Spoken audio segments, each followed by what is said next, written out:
नमस्ते दोस्तों, स्वागत है आपका एक और नए वीडियो में। और इस वीडियो में हम बात करने वाले हैं संयुक्त व्यंजन और उनके आईपीए मानक चिन्हों की।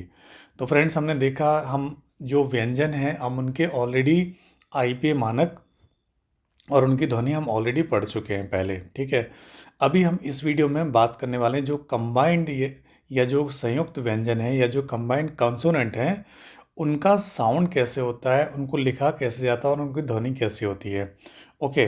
तो फ्रेंड्स, इस वीडियो में हम जो संयुक्त व्यंजन हैं जिनके बारे में हम बात करने वाले हैं वो है च, फ, श, थ, द और अंग। इसको अंग बोलते हैं, ठीक है। जैसे जैसे अंग में हिंदी भाषा में आपको आ से आहा तक होता है, उसमें अंग होता है, इसी तरह यहाँ पे अंग होता है, ठीक है।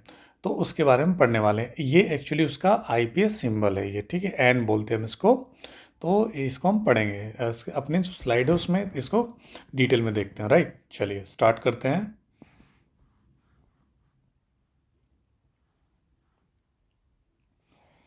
तो फ्रेंड्स, ये देखिए, ये है हमारी लिस्ट संयुक्त व्यंजनों की, ठीक है।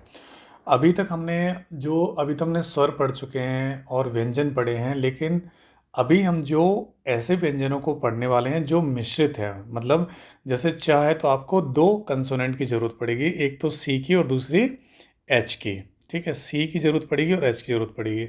उसी तरह से अगर आपको फ लिखना है तो आपको पी की ज़रूरत पड़ेगी और एच की, ठीक है। तो और उसके बाद में यहाँ पे या एफ भी हो सकता है, जैसे एफ फा होता है, ठीक है। लेकिन कई बार फ़ोन के स्पेलिंग जैसे फ़ोन होता है तो PHONE होता है, ठीक है। तो PH भी होता है और एफ भी होता है वहाँ पे, ठीक है। तो अंग्रेजी भाषा में इसलिए इसको यहाँ पे आईपीए मानक दिया गया है। इसी तरह शाह है, शाह, SH, शाह। तो इसकी ध्वनि क्या होती है? फिर उसके बाद में TH मिला के, इसका TH का डबल यूज होता है। एक तो होता है थ के रूप में और एक होता है द के रूप में, राइट। तो इसलिए इसका आईपीए मानक भी है। और इसके बाद हम जो सबसे आखिरी में बात करेंगे अंग की, ठीक है। अंग यानी न, अंग की बात करेंगे। तो इसे एक एक करके चलिए अब समझते हैं, इनको डिटेल में देखते हैं, तो इसमें मज़ा आने वाले हो, राइट। तो पहले हम एक बार फिर इसको इरेज करते हैं।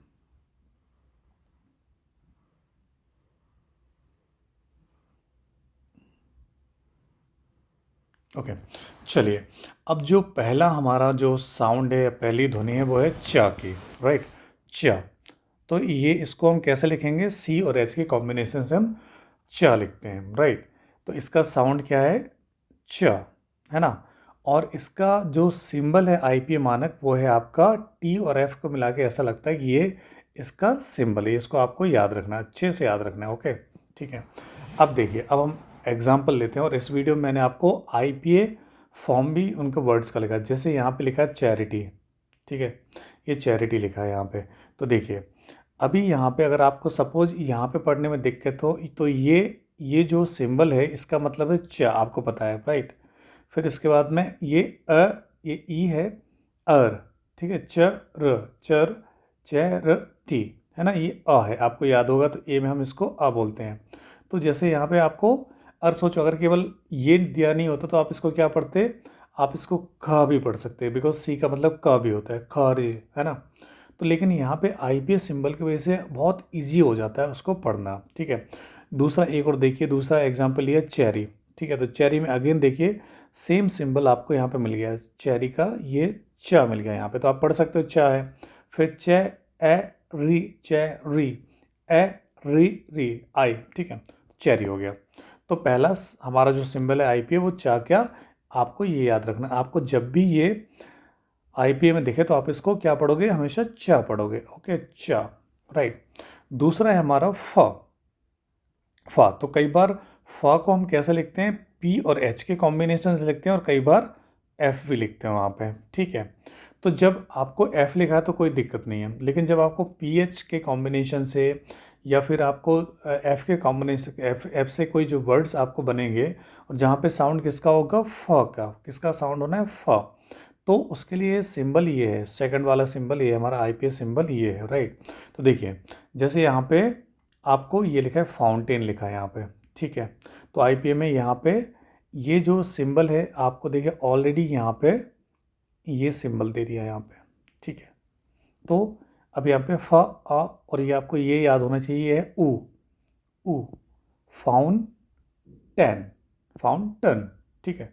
यहाँ पे जो एक और फ्रेंड मैं आपको बताना चाहता हूँ, एक होता है जो अंग्रेजी भाषा में जो प्रोनाउंसिएशन की स्टाइल दो होती है, एक यूएस की होती है और एक यूके की होती है, राइट।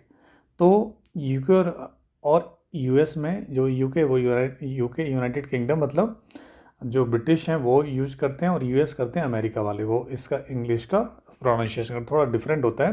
तो हम जनरली जब भी हम बात करेंगे तो हम यूएस की बात करेंगे, राइट। तो यहाँ पे फाउंटेन, तो देखा आपको ये एफ, आपको ये सिंबल मिल गया यहाँ पे, राइट। इसी तरह फ्रेम है, फ्रेम खोलेगा तो क्या, देखिए यहाँ पे आपको ये सिंबल मिल गया, ये एफ नहीं है, ये सिंबल है। फिर ये ए साउंड आपने पढ़ा होगा ये, तो फ्रेम है ना। उसके बाद में श का साउंड है, तो ये किसके कॉम्बिनेशन से बनता है, एस और एच, ठीक है। जैसे आपको लिखना है शंकर, तो SHANKAR शंकर होता है, ठीक है। तो यहाँ पे शाह हुआ, इसका ध्वनि क्या होती है, शाह, लेकिन इसका सिंबल क्या है शाह का, ये सिंबल है उसका, ठीक है। अब आप देखिए बहुत कितना इजी है, यहाँ पे स्पेलिंग में इसका लिखा है SHIP, ठीक है।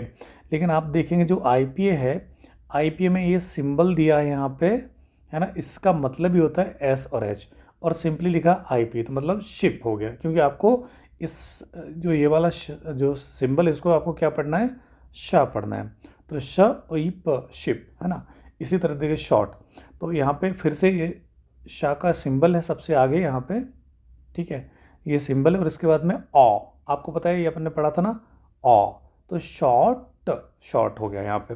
अब इस तरह शर्ट हो गया, शर्ट, तो देखिए ये सिंबल आ गया यहाँ पे, और यहाँ पे ये आया, और इसके बाद में शर्ट, राइट। तो इस तरह से आपको IPA सिंबल्स बहुत हेल्प करेंगे आपको करेक्ट प्रोनाउंस करने में। इसके बाद देखिए अभी TH के दो साउंड होते हैं, एक तो होता है थ और एक होते हैं द, ठीक है। तो थ कब होता है और द कब होता है, तो ये तो बहुत मुश्किल होगा कि आप कैसे पता करोगे था और कब हुआ है, लेकिन ये मुश्किल भी आपके IPA सिंबल से इसका इजीली सॉल्यूशन हो जाता है, ठीक है। तो जब आपको ये वाला सिंबल दिखाई दे, ये पहले वाला सिंबल, ये वाला, तब आपका उसका साउंड क्या होगा, था का साउंड होगा। जैसे देखिए यहाँ पे लिखा है थिंक, तो ये यहाँ पे सिंबल है थ और ई, और ये ये अंग का सिंबल है, एन नहीं है, ये अंग है जो लास्ट में जो यहाँ पे लिखा है ना। सो ये थ ई न का थिंक हो गया यहाँ पे, ठीक है। इंग्लिश में स्पेलिंग भी है। इसी तरह से देखिए यहाँ पे फिर से ये सिंबल है थ का, और ए हमने पढ़ा था ना, ए, और ये अगेन अंग का सिंबल और क, सो ये हो गया थैंक। फ्रेंड्स बहुत इजी है, आप प्रैक्टिस करोगे मज़ा आएगा अंग्रेजी को पढ़ने में, ठीक है। इसके बाद देखिए ये थर्मस, तो यहाँ पे देखिए फिर से सिंबल है था, TH का था हो गया, और आ गया यहाँ पे, अब थर्मस, म, और ये आप एक बार याद कीजिए, ये अ का साउंड है, एक बार जाके देखिए आपको ये दिखाई देगा, ठीक है। अ का सिंबल है, साउंड है, ये ध्वनि है, ठीक है। ओ स्पेलिंग है लेकिन थर्मस, ओके। इसके बाद में जो TH को जो नेक्स्ट कॉम्बिनेशन है उसका साउंड होता है, उसकी ध्वनि होती द, ठीक है। इसका सिंबल इस तरह से चेंज हो जाता है, ऊपर वाला था के लिए ऐसा था, नीचे वाले द के लिए इस तरह से, ठीक है। तो ये सिंबल हम यूज़ करेंगे, तो जब भी TH के साथ में ये वाला सिंबल आपको यूज़ कर रहा है, ये वाला यूज़ कर रहे हैं, तो आपको उसका साउंड क्या करना है, द पढ़ना है, राइट। जैसे देखिए THIS, ठीक है। अब आप नहीं पता है आपको, तो आपको कोई बोल दे TH तो मतलब थ होता है, तो इसीलिए हम लोग कई बार द बोलते हैं, ठीक है। तो यहाँ पे देखिए कितना सिंपल है, यहाँ पे ये यहाँ पे सिंबल आपको मिल गया, तो ये सिंबल क्या है, द, है ना, और सिंपली IS इज, द इस दिस, है ना। इसके बाद आपको TH मिला, AT मिला, ठीक है। TH के लिए आपको ये सिंबल, तो आप हमेशा इसको द पढ़ोगे, राइट, द, और आपको ये साउंड पता है है, ये ए, ठीक है। द ये ट है, ठीक है, टी मतलब ट, दैट, ठीक है। उसके बाद देखिए फिर से आया दैम, THEM, दैम, तो द के लिए हमें ये इन्होंने सिंबल दे दिया, तो ये होगा दैम, राइट। तो इस तरह से आपको TH के कॉम्बिनेशन वाले ये संयुक्त व्यंजन के साउंड हैं, ओके। इसके बाद हमारा जो लास्ट है वो है अंग, जैसे छत इस लेके अंग होता है, तो उसके लिए एन लिखा जाता है उसको, ठीक है।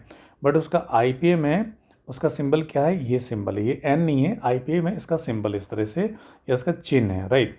तो जैसे देखिए थिंक, अभी थिंक में देखिए आपने था ऑलरेडी ऊपर पढ़ चुके हैं, ये था का सिंबल है, आपको देखा आपने ना चौथे नंबर का, सेम चीज़ है ना, ये था, ये वाला देखिए ये इधर आ गया था, ठीक है। था ई, आपको ई पता है, ई आ रहा है ये, और अंग की ये यार एन आ गया, तो थ ई न क, थिंक, कितना सिंपल है। अगर आप इंग्लिश में अगर इसके भरोसे बैठे रहो तो आप सोच में पड़ जाओ कि आपको डिंक पढ़ना है या थिंक पढ़ना है, राइट। लेकिन जब आईपीएस से आप पढ़ते हो तो आपको प्रॉब्लम ही नहीं है, बस आराम से पढ़ते जाओ, जो लिखा है उस, अब जैसे देखिए ये है SING सिंग, ठीक है। अंग्रेजी भाषा में एक और फ्रेंड एक और चीज़ बताऊँ, जब भी ING साथ में आता है तो एन को साइलेंट, जी को साइलेंट कर देते हैं वो लोग, जी को नहीं प्रोनाउंस करते हैं। तो देखिए यहाँ पे सिंग है, सिंग, लेकिन यहाँ पे SIC हो गया और न, तो सिंग, तो सिंग बोलेंगे, ठीक है। और इसी तरह से सॉन्ग, तो सॉन्ग को भी SONG, तो यहाँ पे ओ, अपन को पता है ना ये वाला सिंबल क्या है, ओ का सिंबल है ये, आप देखिए पीछे हम इसके बारे में ऑलरेडी पढ़ते हो, स ओ न ग, सॉन्ग, ठीक है। ग हम साइलेंट रहते हैं। अब जैसे देखिए बैंक, अब यहाँ पे बैंक में यहाँ पे के आया है, क्योंकि दोनों में जी आ रहा था, धीरे जी साइलेंट था, लेकिन यहाँ पे बैंक में लास्ट में के आया, तो जहाँ पे ब है ना, ए, ये हमें पता है ए का सिंबल है, और अंक, ये अंक, तो ये क्या हो गया, बैंक। ओके फ्रेंड्स, तो ये हमारे इस वीडियो में हमने जो संयुक्त व्यंजन थे, है ना, उनके आईपीएस सिंबल्स देखे, उनका साउंड देखा, उनका प्रयोग करना देखा, उनको पढ़ना देखा हमने। ओके फ्रेंड्स, तो उम्मीद करता हूँ आपको ये वीडियो भी पसंद आया होगा और आप मेरे वीडियोस को फॉलो कर रहे होंगे और अंग्रेजी भाषा सीख रहे होंगे। अगर आपको कोई दिक्कत हो तो आप मुझे कमेंट्स में लिखते जाइए, मैं आपकी हेल्प करूँगा, और डेफिनेटली मैं आपको हेल्प करूँगा। और फ्रेंड्स, मैं आपको गारंटी देता हूँ कि अगर आप इन जो मैं आपको ये पढ़ा रहा हूँ, अगर आपको हिंदी पढ़नी आती है और जिस तरह से मैं आपको समझा रहा हूँ, अगर आप इसको फॉलो करोगे तो जब ये मेरी वीडियो लेक्चर सीरीज़ ख़त्म होगी, बहुत ज़्यादा टाइम नहीं लगेगा इसमें, 20 या 30 मैक्सिमम 40-50 तक जा सकती है, यानी 50 डेज़, या मैक्सिमम अगर मैं रोज़ एक वीडियो भी बना के डालूँ तो 90 डेज़, मतलब 90 डेज़ में आप पढ़ना सीखोगे अंग्रेज़ी भाषा को, प्रोनाउंसिएशन सीखोगे। इसके बाद धीरे धीरे हम उनका जो वोकेबलरी तो आपकी मेमोरी के ऊपर है, ओके। तो आप जितना ज़्यादा याद करोगे उतना अच्छा होता है, लेकिन आपको पढ़ना सिखा रहा हूँ मैं, ओके। आईपीए भाषा, आईपीए जो सिंबल्स है, इसलिए मैं आपको ये सिंबल्स बता रहा हूँ ताकि आप पढ़ना सीखो, ओके। आज मैंने इस वीडियो में संयुक्त व्यंजन कवर किए, तो इसके साथ में ऑलमोस्ट आपका जो स्वर और व्यंजन हैं जिनको वोवेल और कंसोनेंट बोलते हैं, लगभग मैंने सब कुछ कवर कर दिया। अभी एक वीडियो और बनाऊंगा व्यंजन के ऊपर, जिसमें हिंदी भाषा के जो संयुक्त व्यंजन होते हैं, जैसे अभी आपने देखा इसमें ख नहीं है, ठीक है, इसमें घ नहीं है, इसमें और क्या, और भी इसमें झ नहीं है, ठीक है, क्योंकि ये हिंदी भाषा में संयुक्त व्यंजन प्रयोग होते हैं, ठीक है। तो इनके साउंड कैसे बनते हैं या इनको कैसे लिखते हैं वो हम एक और वीडियो सीखेंगे, और उसके बाद हमारे स्वर और व्यंजन का कंप्लीट कोर्स हो जाएगा, राइट। उसके बाद हम नेक्स्ट स्टेप पे आगे बढ़ेंगे। तो एक वीडियो और लेके आऊँगा मैं व्यंजन के ऊपर, जिसमें हिंदी भाषा में जो संयुक्त व्यंजन के जिनको लिखने का तरीका क्या होता है, जैसे यहाँ पे आपको च चाहिए था, ठीक है, अंग्रेजी भाषा में च होता है तो इसलिए CH होता है, फ होता है तो PH, श होता है, लेकिन यहाँ पे ख, अंग्रेजी भाषा में ख यूज़ नहीं करते तो उसके लिए KH होता है, घ है तो उसके लिए GH होता है, झ है तो JH। हम इसको नेक्स्ट वीडियो में पढ़ेंगे, ओके फ्रेंड। तो तब तक आप पढ़ते रहिए, अभ्यास कीजिए, प्रैक्टिस कीजिए, और जो मैं बता रहा हूँ आप इनको नोट करते जाइए और अच्छे से याद कर लीजिए, और आप आगे जाके आपको अंग्रेजी में बहुत मज़ा आएगा और इजीली आप सीखते जाओगे, ओके फ्रेंड्स। और वोकेबलरी की आप चिंता मत कीजिए, एक बार मैंने पढ़ना आपको बता दिया, आपको डिक्शनरी देखना सिखा दिया, आपको मीनिंग तो आप गूगल पे या डिक्शनरी में देख लोगे, ओके फ्रेंड्स। तो इसी के साथ ये वीडियो समाप्त करता हूँ। उम्मीद करता हूँ आपको पसंद आया। अगर आपको वीडियो पसंद आया तो अगेन फिर एक रिक्वेस्ट है मेरी, इसको शेयर कीजिए, लाइक कीजिए और सब्सक्राइब कीजिए मेरे चैनल को, ठीक है। So thank you and happy learning.